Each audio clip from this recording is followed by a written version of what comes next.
Shalom, Khavrin, good evening and welcome to this Hindi session of Bible study.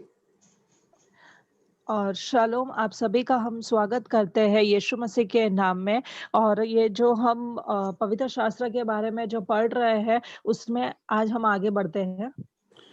We have been studying the book of James or Yaakov, and we've gone through some really important points for us to ponder and think about. और हम जो है वो कुछ सप्ताह से याकूब की किताब में से पढ़ रहे हैं और हमने जो है वो उसमें से बहुत सारी महत्व बातों को जो है वो हमने सीखा है। और हमें उस बातों के ऊपर जो है वो ध्यान देने की बहुत ज्यादा जरूरत है। वो बहुत महत्वपूर्ण बातें हैं जो हमने देखी है। Now I want to bring into remembrance or recollection. When we started the book of Yaakov, we understood that it was a Jewish person writing to Jewish people. और हम आपको फिर से जो है वो स्मरण दिलाना चाहते हैं कि जैसे हमने याकूब की किताब की जब शुरुआत की थी तब हमने ये कहा था कि ये जो किताब है याकूब की एक यहूदी व्यक्ति के द्वारा लिखी गई है अपने यहूदी लोगों के लिए। And the reason why Yaakov is writing to people who are spread all over the known world was for one simple reason. और एक कारण है याकूब ने ये सारी बातें अपने यहूदी भाई बहनों के लिए लिखी है जो पूरे संसार में अलग अलग जगहों पर जाकर जो है वो बस गए हैं। और वो एक साधारण एक कारण की वजह से एक कारण है। We see during the time of Stephen, at the stoning of Stephen. और अगर हम देखते हैं उस समय में एक जब स्टीफन था, स्टीफन के समय की एक बात है। When Stephen was stoned, great persecution happened among the Jewish believers in Judea and Jerusalem. और स्टीफन पे जब पथराव हुआ था, जब उसके ऊपर जब लोगों ने पथराव से पत्थर मार के जब वार किया था तब बहुत बड़ा जो है एक सताव आया था यहूदी और यरूशलेम के ऊपर जुड़े और यरूशलेम के ऊपर एक बहुत बड़ा सताव आया था। And leading this charge was a young Jewish man by the name of Rabbi Shaul, who was later known as Paul. और ये समय में जो है वो उस समय एक इस चीज को जो है वो आगे जिसके लिए वो सताव के समय में जो इस सताव को जो एक लेकर चल रहा था, जिस सताव को लीड कर रहा था उसका नाम है Rav Shaul. रब शाऊल जो आगे जाकर पौलुस कहलाया। So now, at this time when Stephen the martyr was stoned to death in Jerusalem, great fear spread across all the Jewish believers in Yeshua. और जब उस समय में जब स्टीफन के ऊपर पथराव हुआ और पथराव के द्वारा जब वो मर गया तब बहुत बड़ा एक भय जो था वो यरूशलेम के लोगों के बीच में जो है वो फैल चुका था। And many of them left Israel and Judea and Jerusalem, and they went off as far as Antioch and Cilicia and all these other places. They ran away for fear of their life. और इस कारण के वजह से यहूदियों के बीच में बहुत बड़ा एक भय फैला जो उन लोग यरूशलेम और जुड़िया को छोड़कर जो है वो दूसरे राज्यों में सेला और एंटोक जैसे दूसरे राज्यों में जो है वो लोग चले गए इस भय के कारण। And when they went to these other places which were not in Israel, they went to the synagogues and to the Jewish brothers who were already out there, and they were traders and they were rich people and very wealthy and powerful Jewish brothers. और वो लोग वैसे नगरों में चले गए जो यरूशलेम में नहीं था, जो यरूशलेम में वो नगर नहीं था, वो नगर जो है वो अलग उसके बाहर का नगर था, और वहाँ पे वो उन लोगों से, उन यहूदी भाई बहनों से जो है वो मिले, जो बहुत ज़्यादा जो है वो धनवान थे, और वहाँ पे जो है वो अपने व्यवसाय करते थे। वो लोग का उधर जो है वो एक बिज़नेस चलता था, और वो लोग उनसे जो है वो जाकर जुड़े। But when these Jewish believers came to them, they started ill treating them and calling them poor and not being just and equal with their Jewish brothers.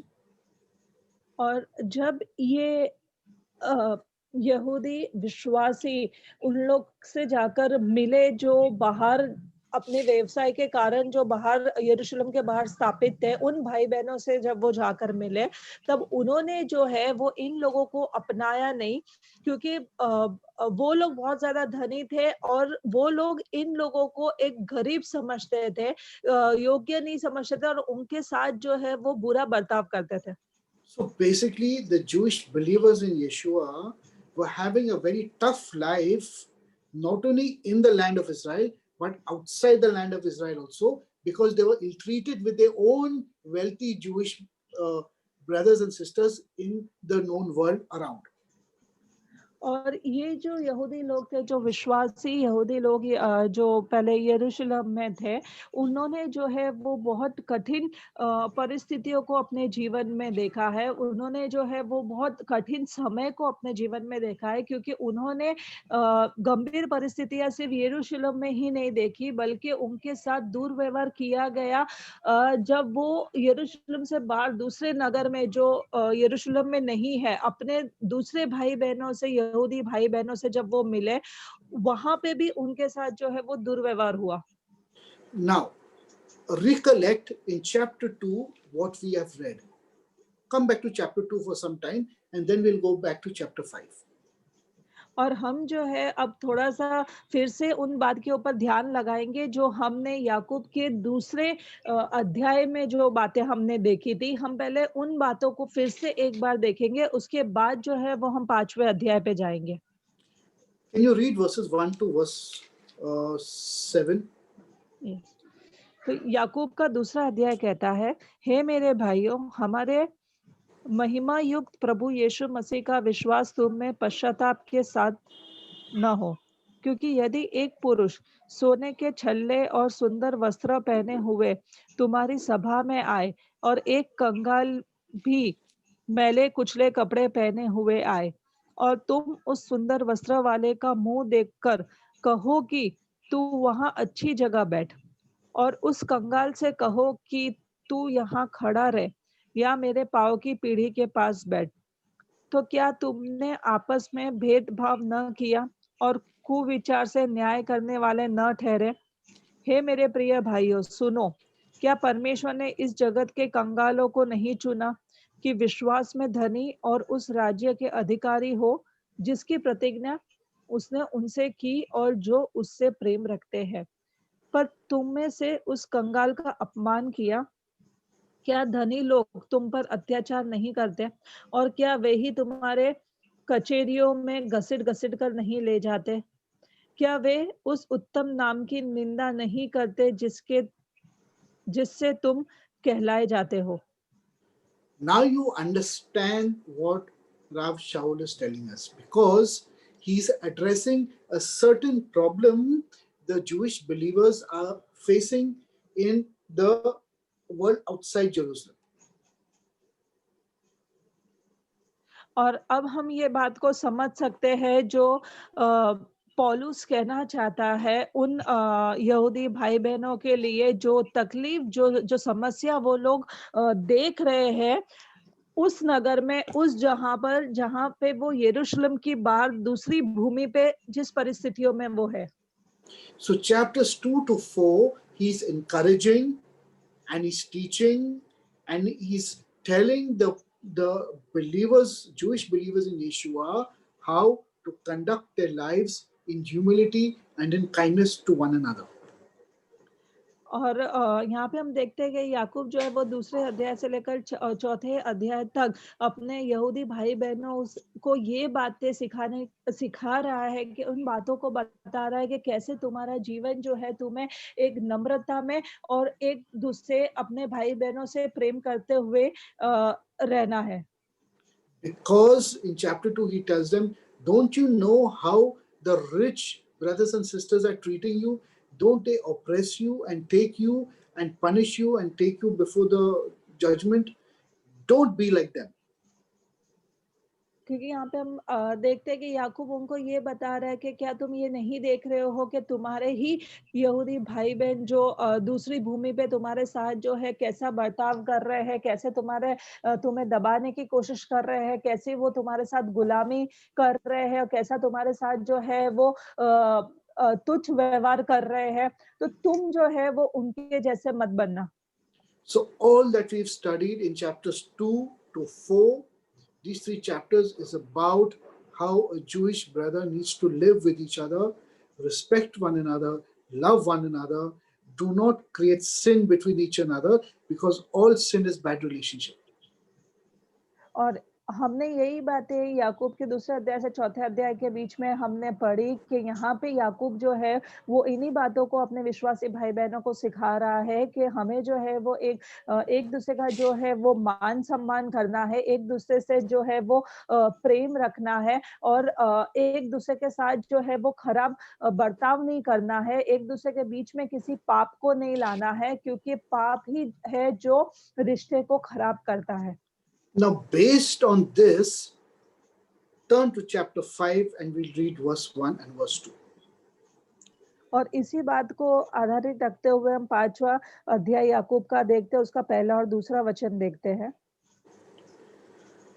Go now, you rich men, weep and cry and howl for your miseries that shall come upon you. Your riches are corrupted and your garments are eaten by insects, moth eaten. और वचन कहता है, हे धनवानों, सुन तो लो, तुम अपने अपने वाले क्लेशों पर चिल्ला चिल्ला कर रो. तुम्हारा धन बिगड़ गया है और तुम्हारे वस्त्रों को कीड़े खा गए. Now he's not addressing the believers who are poor, but he's addressing the rich people who are oppressing the poor believers. और यहाँ पे हम देखते हैं कि याकूब जो है वो उन लोगों को नहीं बोल रहा है जो लोग गरीब है, गरीब विश्वासी भाई बहनों की बात नहीं कर रहा है, वो यहाँ पे उन विश्वासी को बता रहे हैं जो लोग अमीर है और अपने अमीर होने के कारण जो वो लोग दूसरों को नीचा दिखाते हैं, जो वो दूसरों के ऊपर सताव डालते हैं, जो गलत व्यवहार करते हैं, यहाँ पे याकूब उन लोगों से बात कर रहा है. And he's angry with them and he's telling them, go and howl and weep for the punishment that you're going to get for how you're treating your poor brothers and sisters. This is what is going to happen to you. He's angry. और यहाँ पे याकूब जो है वो बहुत ही ज्यादा जो क्रोध में है, गुस्से में है और वो कह रहा है कि देखो अब तुम चिल्ला चिल्ला कर रो, क्योंकि देखो तुम्हारे साथ अब ऐसा ही होने वाला है, क्योंकि तुमने तुम्हारे गरीब भाई बहनों के साथ, जो विश्वासी भाई बहन थे उनके साथ जो तुमने बर्ताव किया है, उसके वजह से अब तुम्हें चिल्ला चिल्ला कर रोना पड़ेगा. यहाँ पे याकूब जो है वो बहुत क्रोधित है. And he's saying your gold and your silver is becoming useless and rotten, and the rust of them shall be a witness against you. You can earn all the gold and silver in the world, but it's going to be, no one is going to get it. You are not going to enjoy your wealth. और यहाँ पे जैसे हम वचन में देखते हैं कि तुम्हारे सोने चांदी में तो कोई लग गई है, काई लग गई है, और वो काई तुम पर गवाही देगी और आग की नाई तुम्हारा मांस खा जाएगी. तुमने अंतिम युग में धन बटोरा है. All that you have done because you have had wrong relationships in your life is only going to bring disaster on that day. That's the merit of what your life is all about. और क्योंकि तुमने ऐसा बर्ताव रखा है, क्योंकि तुमने ये सब किया है, इसीलिए ये सारे जो है वो एक नाश का कारण बन चुका है उस दिन के लिए। जब तुम्हारा न्याय होगा, जो मुकुट के समय में तुम्हारी ये सारी चीजें जो है वो नाश हो चुकी है। He says, even the people who have worked for you, you have not paid them. You have defrauded them, and they have cried. And that cry has of them which they have worked for you has reached the ears of the Lord of hosts. So, you rich people, your end is going to be terrible. और याकूब ये भी कहता है कि क्योंकि तुमने जो है वो गरीब लोगों से, अपने गरीब भाई बहनों से जो काम करवाया है, और काम करवाने के बाद तुमने उनकी मेहनत का उनका पैसा भी नहीं दिया है, और तुमने उनको सताया है, उनको उनका हिस्सा ना देकर, और इस कारण जो उनका जो रोना था, जो उनका दुख था, वो जो है वो परमेश्वर ने उनका ये रोना सुन लिया है, देख लिया है, और इसीलिए हे तुम धनवानी लोगों के, तुम्हारा जो अंतिम दिन जो है वो अंत तुम्हारा बहुत बुरा है। Are you understanding what chapter 5 is about? He is concluding his epistle because he has the core message of this epistle is that he is writing to his poor believer, Jewish believers, and warning them about the rich ones who are mistreating or ill-treating them in the kingdom of God. और हम अब जो है वो पूरी तरह से इस 5वें अध्याय को समझ पा रहे हैं, क्योंकि ये 5वां अध्याय जो है वो पौलुस इस प्रकार याकूब समझा रहा है, उस परिस्थिति को समझा रहा है, उन बातों को वो बता रहा है। एक गरीब यहूदी भाई बहन जो जिन्होंने ये सताव देखा है, ये समय देखा है, उनको बता रहा है कि तुम्हें क्या करना और कैसी जिंदगी तुम्हें आगे जीनी है। और ये उन लोगों के लिए भी वो जो धनवान यहूदी लोग थे, जिन्होंने एक बुरा व्यवहार किया अपने यहूदी भाई बहनों से लिए, उनके लिए भी याकूब यहाँ पे चेतावनी दे रहा है कि तुमने जो किया है उसका जो न्याय है वो तुम्हारे लिए बहुत कठिन होने वाला है। Read verse 5 and verse 6. तुम पृथ्वी पर भोग विलास में लगे रहे और बड़े ही सुख भोगा। तुमने इस वध के दिन के लिए अपने हृदय का पालन पोषण करके मोटा ताजा किया। तुमने धर्मी को दोषी ठहराकर मार डाला, वह तुम्हारा सामना नहीं करता। They have oppressed and transgressed all the commandments that were given to them, my friends, because they mistreated and ill-treated the Jewish believers in Christ, in Yeshua. और यहाँ पे हमने देखा कि सारी बातें जो है वो नाश हो गई, क्योंकि उन्होंने जैसा दुर्व्यवहार किया, जैसा उनके बर्ताव किया, तो ये सारी बातें जो है वो नष्ट हो गई उन विश्वासी भाई बहनों के बीच में जो यहूदी भाई बहने थे। Now in verse 7 he tells the believers, and he says, be patient, therefore. Be patient, he says, unto the coming of the Lord, because he, like a husbandman, waits for the precious fruit of the earth. That means be patient. The reaping and the harvest time of all that you're going through is coming very, very soon. और सातवां वचन कहता है, सो हे भाइयों, प्रभु के आगमन तक धीरज धरो। देखो, गृहस्थ पृथ्वी के बहुमूल्य फल की आशा रखता हुआ प्रथम और अंतिम वर्षा होने तक धीरज धरता है। तो यहाँ पे जो है वो याकूब कह रहा है कि अपने विश्वासी भाई बहनों को कह रहा है कि तुम धीरज धरो, क्योंकि ये सब जो तुम सह रहे हो, ये जो सताव तुम सह रहे हो, उसका जो मूल्य है, उसका जो अच्छे दिन है, वो जो है वो उसका फल तुम्हें जरूर मिलेगा।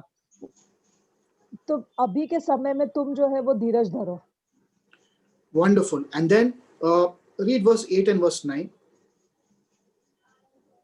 8वां वचन कहता है, तुम भी धीरज धरो और अपने हृदय को दृढ़ करो, क्योंकि प्रभु का शुभ आगमन निकट है। हे भाइयों, एक दूसरे पर दोष न लगाओ ताकि तुम दोषी न ठहराओ। देखो, हाकिम द्वार पर खड़ा है। Exactly what we have been studying, and exactly what Yaakov is telling his Jewish brothers and sisters. Be careful, he says, you have to have perfect relationships amongst all of you. और यही बातें जो है वो हम पढ़ रहे हैं, और यही बातें जो है वो याकूब जो है वो अपने यहूदी भाई बहनों को सिखा रहा है, उनको समझा रहा है कि उनको कैसे एक सही जीवन, एक धार्मिकता के एक सही जीवन को जीना है।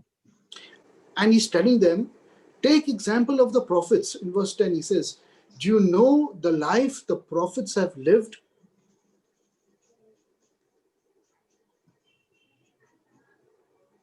और Verse 10. और यहाँ पे हम 10वें वचन में देखते हैं कि जैसे वो कहता है, हे भाइयों, जिन भविष्यदाताओं ने प्रभु के नाम से बातें की है, उन्हें दुख उठाने और धीरज धरने का एक आदर्श समझो। He says, look at the prophets. Do you know the life of the prophets? What a tough and difficult life each and every prophet had in the Old Testament. और यहाँ पे याकूब कहता है कि तुम वो भविष्यद्वक्ताओं को देखो कि उनका जीवन जो है वो कितना जो है वो संघर्ष भरा था, और कितने जो है वो गंभीर परिस्थितियों से होकर वो अपने जीवन जिए हैं। अगर हम पुराने करार के भविष्यदाताओं को देखते हैं तो तुम उनका जीवन देखो। I think it says in the book of Hebrews, let's turn a little to the book of Hebrews, and we will understand what the prophets went through. और हम जो है एक इब्रानी की किताब में से समझने की कोशिश करेंगे कि भविष्यदाता जो है वो किस परिस्थितियों में से जो होकर निकले हैं। In the book of Hebrews, we read, where is this?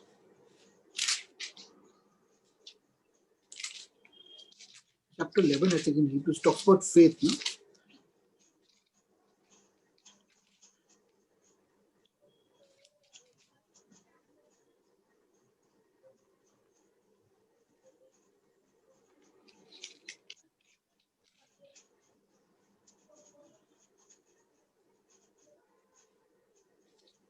Chapter 11 about faith, and then it says,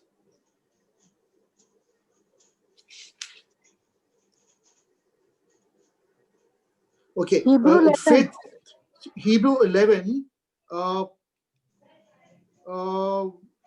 verses 33 till 40. Can you read 33 till 40? Yes. और हम जो इब्रानी के 11वां अध्याय 33 से 43 वचन तक देखते हैं, और वचन कहता है,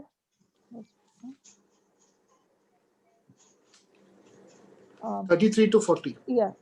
इन्होंने विश्वास ही के द्वारा राज्य जीते, धर्म के काम किए, प्रतिज्ञा की हुई वस्तुएं प्राप्त की, सिंहों के मुंह बंद किए, आग की ज्वाला को ठंडा किया, तलवार की धार से बच निकले, निर्बलता में बलवंत हुए, लड़ाई में वीर निकले, विदेशियों की फौजों को मार भगाया। स्त्रियों ने अपने मरे हुओं को फिर जीवते पाया, कितने को तो मार खाते खाते मर गए, और छुटकारा न चाहा, इसलिए कि उत्तम पुरस्तान के भागी हो। कई एक ठट्ठों में उड़ाए जाने वाले और कोड़े खाने, वरन बांधे जाने और कैद में पड़ने के द्वारा परखे गए, पथराव किए गए, औरों से चीरे गए, उनकी परीक्षा की गई, तलवार से मारे गए, वो कंगाली में और क्लेश में और दुख भोगते हुए भेड़ों और बकरियों की थाले ओढ़े हुए इधर उधर मारे मारे फिरे, और जंगलों और पहाड़ों और गुफाओं में और पृथ्वी की दरारों में भटकते फिरे। संसार उनकी योग्य न था, और विश्वास ही के द्वारा इन सब के विश्वास में अच्छी गवाही दी गई, तो भी उन्होंने प्रतिज्ञा की हुई वस्तुएं न मिली। क्योंकि परमेश्वर ने हमारे लिए पहले से ही एक उत्तम बात ठहराई कि वे हमारे बिना सिद्धता को न पहुंचे। This is all that happened. The prophet Jeremiah had to sleep on one side for 6 months and the other side for 6 months. और ये सब हुआ। अगर हम देखते भविष्य वक्ता यिर्मयाह को, तो वो जो है 6 महीना उसको एक बाजू पहलू करके सोना पड़ता था, तो 6 महीना उसको दूसरी बाजू पहलू करके सोना पड़ता था। There was a time when God told Jeremiah that you will walk only with your undergarments all over the place. और एक समय ऐसा भी था कि परमेश्वर ने जो है वो यिर्मयाह को ये भी कहा कि तू सिर्फ जो है तेरे अंदर के वस्त्र को पहनकर हर जगह जो है तो सिर्फ अपने अंदर के वस्त्रों को पहनकर ही घूमेगा। They were in constant danger and they were fighting for their lives every single day. और वो लोग जो है वो लगातार जो है वो एक गंभीर परिस्थिति में रहते थे और रोज जो है उनके जीवन पे जो है वो एक गंभीर समस्या रहती थी उनके जीवन में। So Yaakov in chapter 5 is encouraging the believers. He's saying, if you think you are going through trouble in your lives, look at what the men of God have gone through. They've gone through tremendous amount of pain and suffering, all because of the promise that God had given them. और यही बात याकूब जो है वो अपने विश्वासी भाई बहनों को समझा रहा है कि अगर तुम्हें लगता है कि तुम जो है वो बहुत बड़े सत्ताव से जा रहे हो या तुम्हारी जो है वो परिस्थिति कुछ ज्यादा खराब है, तो तुम उन भविष्यवक्ताओं को देखो, तुम उनको आदर्श मानो जिन्होंने जो है वो परमेश्वर के जो लोग थे वो परमेश्वर के कारण और परमेश्वर की आज्ञाओं के कारण और परमेश्वर के राज्य के कारण अपने पूरे जीवन को जो है वो उन्होंने रोजाना इतना सताव सहा और इतनी बुरी परिस्थितियों में से वो निकले, तो तुम उनको देखो कि उन्होंने अपना जीवन कैसे जिया था। Read verse 10 and 11. Okay, verse 11, sorry. Same Hebrew? 5:11.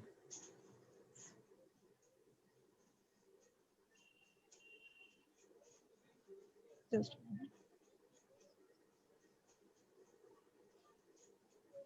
Behold, we count them happy which endure.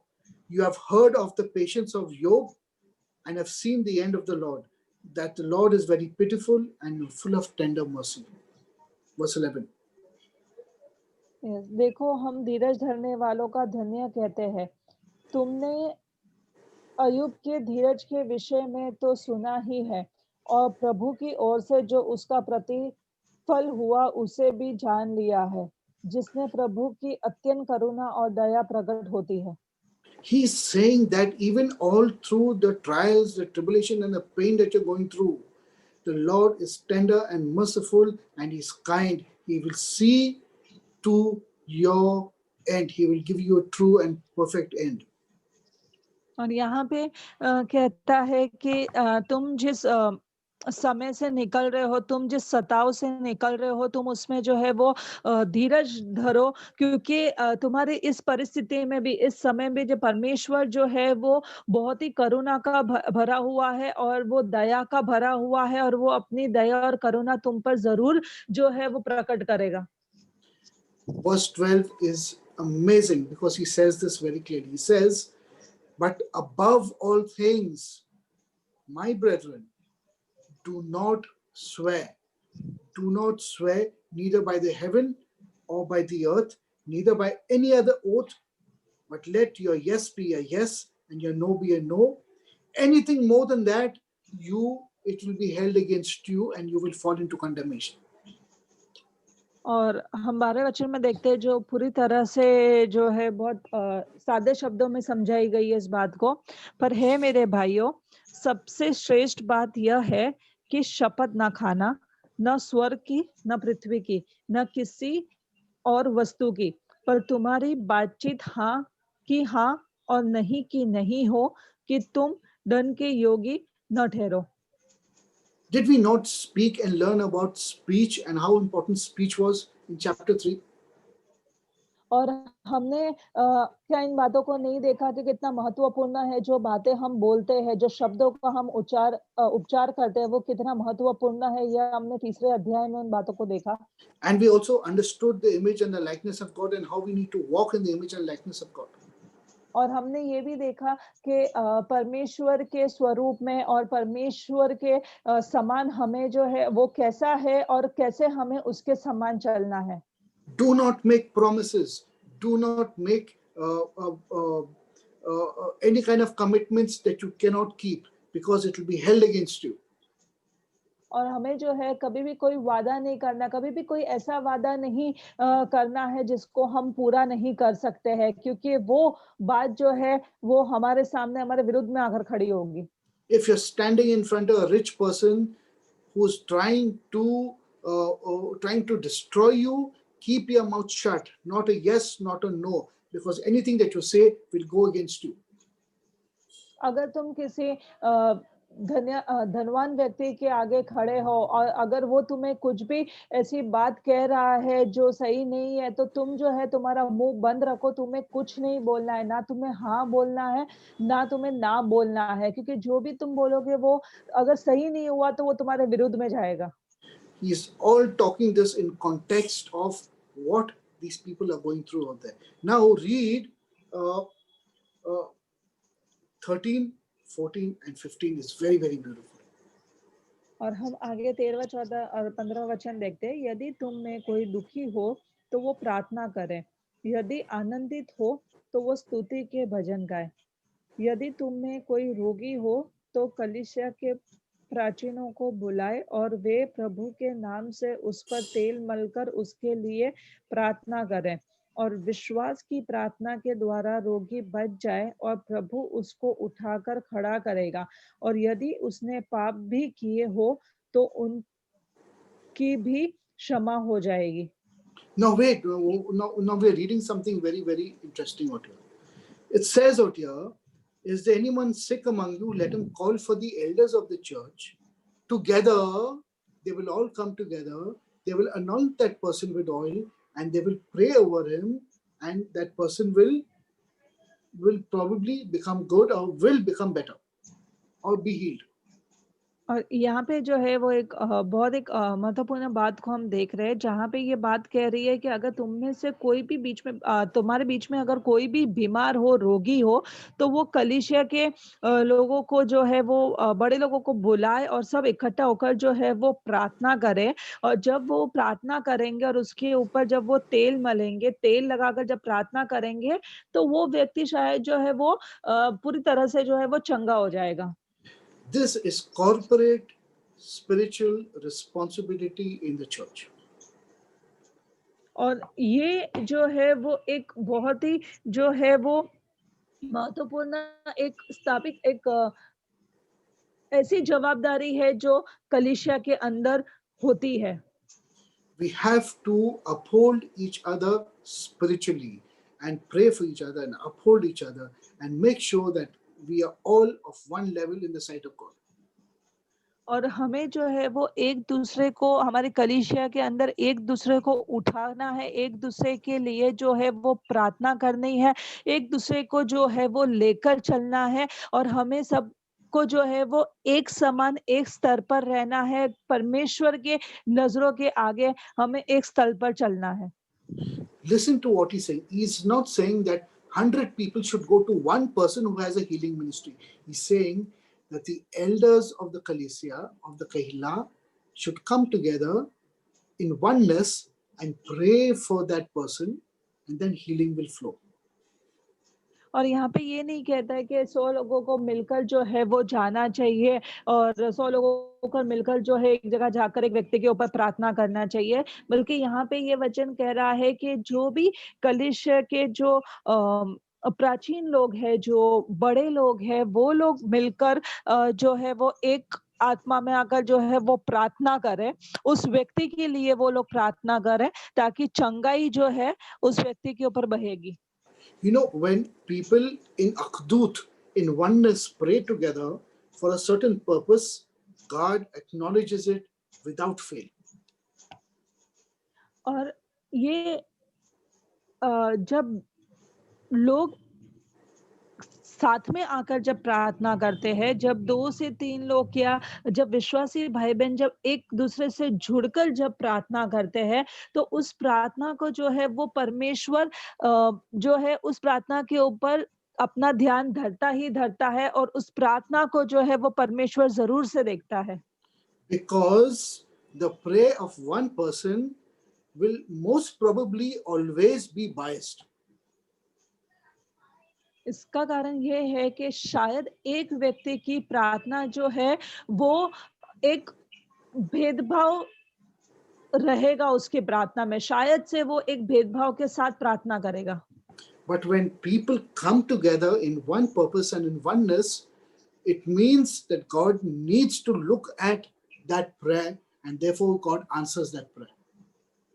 और लोग जब इकट्ठा होकर एक साथ एक मकसद के लिए प्रार्थना करने के लिए इकट्ठा होते हैं, एक मन और उनका मकसद भी अगर जब एक समान होता है, तो परमेश्वर ज़रूर उस प्रार्थना को देखता है और उत्तर देता है।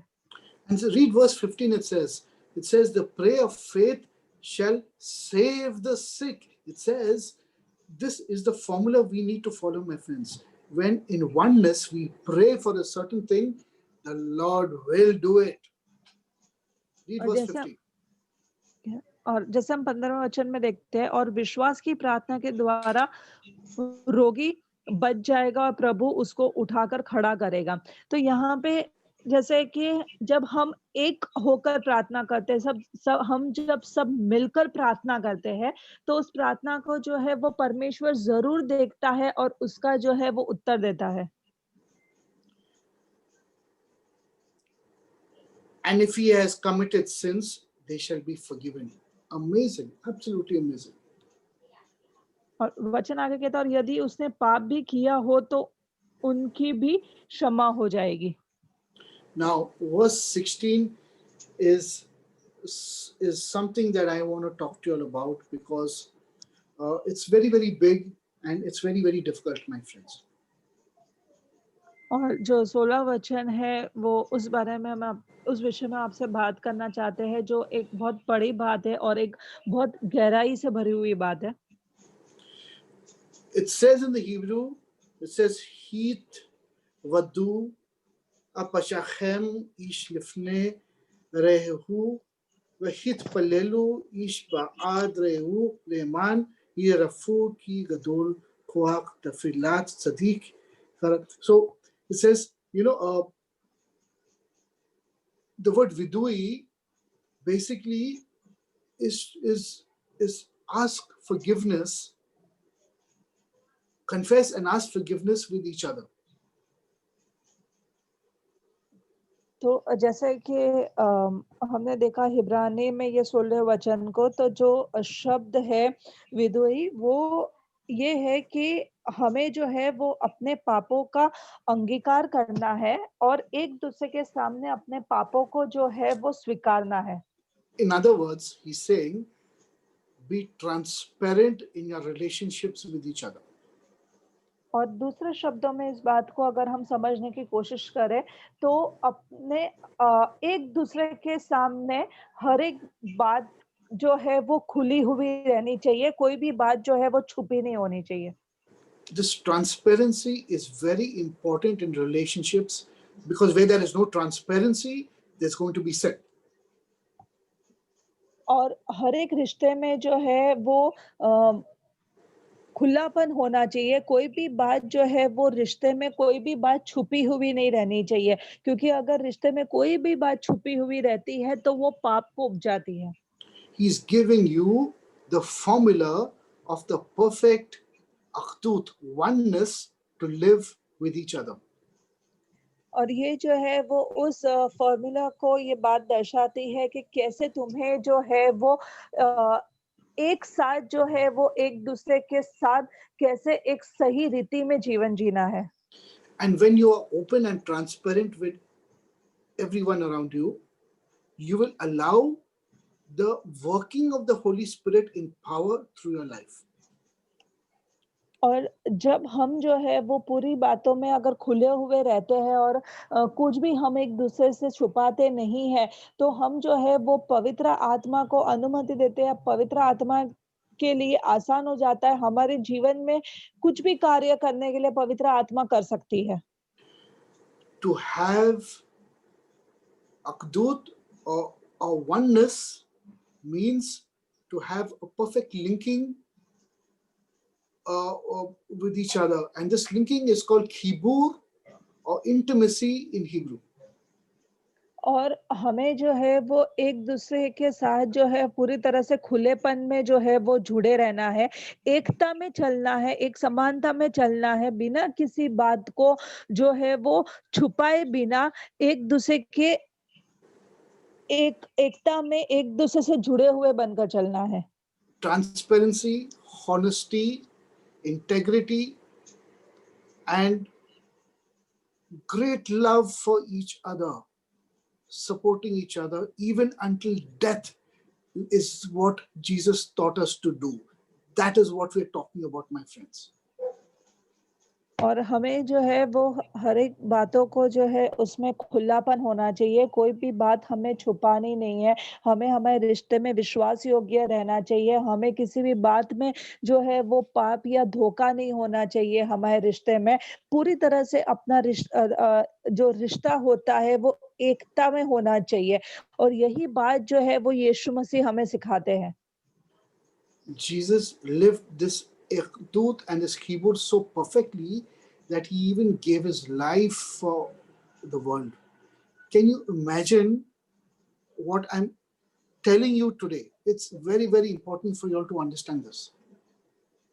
और यीशु मसीह ने जो है ये जीवन इसी प्रकार जिया कि वो पूरी तरह से जो है वो अ, एक दूसरे के साथ वो बने रहे, उनका रिश्ता जो है वो पूरी तरह से जैसा उन्होंने बताया वैसा वो खुद भी जिए और वो वैसे ही रिश्ते के एकता के समान में कोई बात ना छुपाकर पूरे विश्वास योग्य रहे, बिना पाप रहित रहे, अपने क्रूस तक वो उस उन्होंने उसी जीवन को जिया जब तक वो क्रूसित हुए, वो वैसे ही रहे और वही बात यीशु मसीह हमें भी सिखाते हैं और यही बात जो है वो बहुत गंभीर और महत्वपूर्ण बात है जो हमें सीखनी चाहिए। The problem is that we don't trust each other. We have no confidence in each other. We have no integrity with each other. We have 100 people in one kahila, and all 100 of us think differently, do things differently, and don't have a relationship and trust with each other. हमारे बीच में समस्या ये है कि हम जो है वो एक-दूसरे पे बिल्कुल भी भरोसा नहीं रखते हैं और हमारे बीच में जो है वो एक विश्वास की कमी चलती है। हम जो है वो धोखे देने वाले भी कितनी बार बन जाते हैं। एक-दूसरे के साथ जो है वो हम एकता में और विश्वास योग्यता में नहीं चलते। हम जो है वो अगर हमारे कलीसिया में 100 लोग भी हैं, तो उनके जो विचारधारा है, जो उनकी सोचने की जो प्रक्रिया है वो बिल्कुल ही अलग है। बिल्कुल ही वो लोग एक समानता में, एक विश्वास में होकर एक-दूसरे से जुड़कर नहीं चलते। The life that we are called to live, my friends, it's very difficult and it's not even understood by most of us. It's very, very difficult. और जो जीवन जीने के लिए परमेश्वर ने हमें चुना है, वो बहुत ही ज़्यादा जो है वो समस्या बहुत ही ज़्यादा जो है वो कठिन है, कठिनाइयों से भरा हुआ है और उसकी राह पे चलने के लिए बहुत ही ज़्यादा मुश्किल है। ये बातें हमें समझनी क्योंकि काफ़ी लोग जो है इन बातों को ना समझते हैं, ना जानते हैं।